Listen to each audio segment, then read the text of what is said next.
Okay, so today's Thursday. It's not an easy day per se, but it's a less structured day. We're going to do peer reviews. So for your opening activity in your blue books, can you kind of jot down some ideas about what is a good peer review versus what is a bad peer review? Just so we kind of have some ideas before we even start. So brainstorm some ideas and write them down in your blue books for me, and then just share it out with each other. You don't have to do a voice recording. When you get done, finish playing the rest of this video. So you should have shared good peer reviews.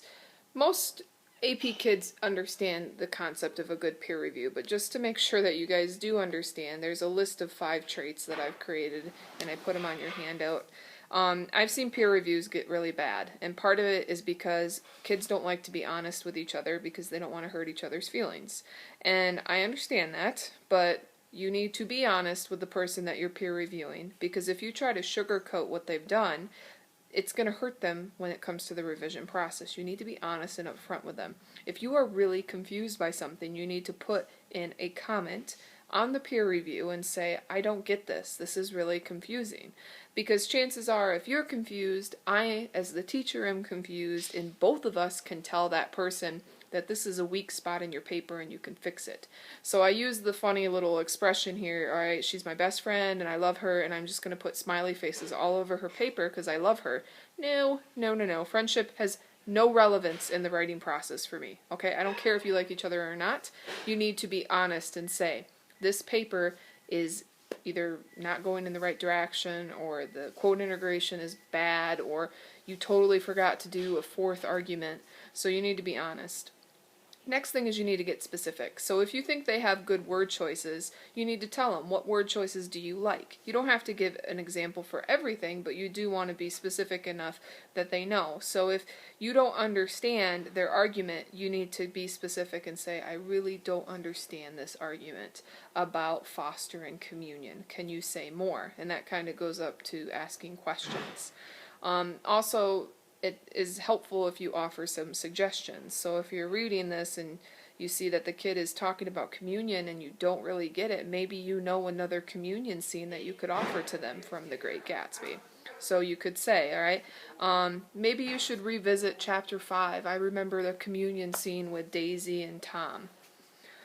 So be specific, offer some suggestions. Those are always helpful. It's kind of helping out a friend in need.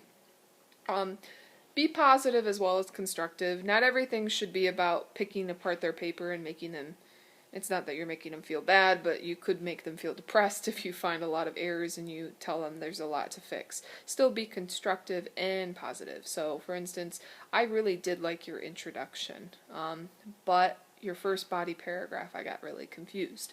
Being positive first and then constructive later is a really nice strategy. So those are some different peer review things that I'm offering to you guys. Now you're going to peer review one other person, and you're going to do this through Eli.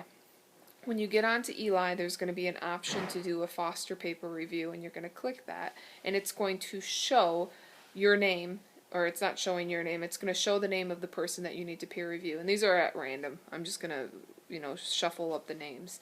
And you need to read their essay, and you need to follow through the peer review process and prompts that are on the side. They're pretty easy, they're pretty clear to follow along. If you don't know or don't get it, you can definitely come into the classroom and ask me. But it's pretty straightforward, and I tried to structure it so that you had some specific things that you could look at and give them enough feedback to help them do well according to the rubric. If you have any questions, let me know. You're going to peer review that person. When you get done peer reviewing, you submit the peer review. You send the feedback to blank.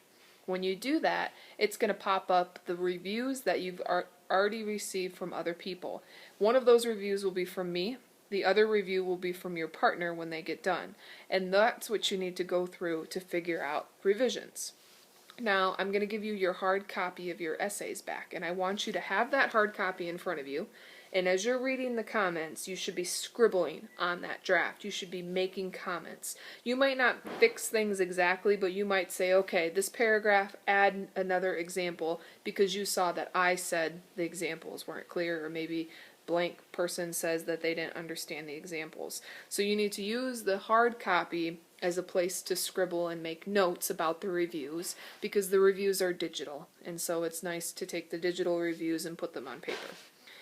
And then you can start revising and fixing up your essay. Tomorrow will be another workshop time, another day for you to work on this project in class. I won't be here tomorrow, so you won't be able to ask me questions about the paper tomorrow. You can ask me questions today.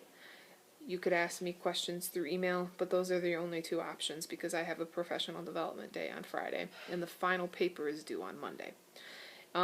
When you walk out the door, closing activity in your blue books is to tell me if the peer review helped you.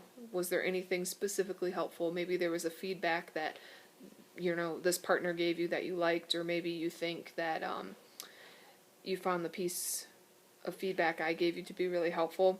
And now that I'm thinking, you guys might actually be in the exact same group, because the other kids are doing peer reviews during third hour, and you won't be able to see the feedback until they do it. So chances are you two gentlemen will be in the exact same peer review group, so you might be able to talk out what you came up with too. And then homework is just revising your paper for Monday. You guys are done.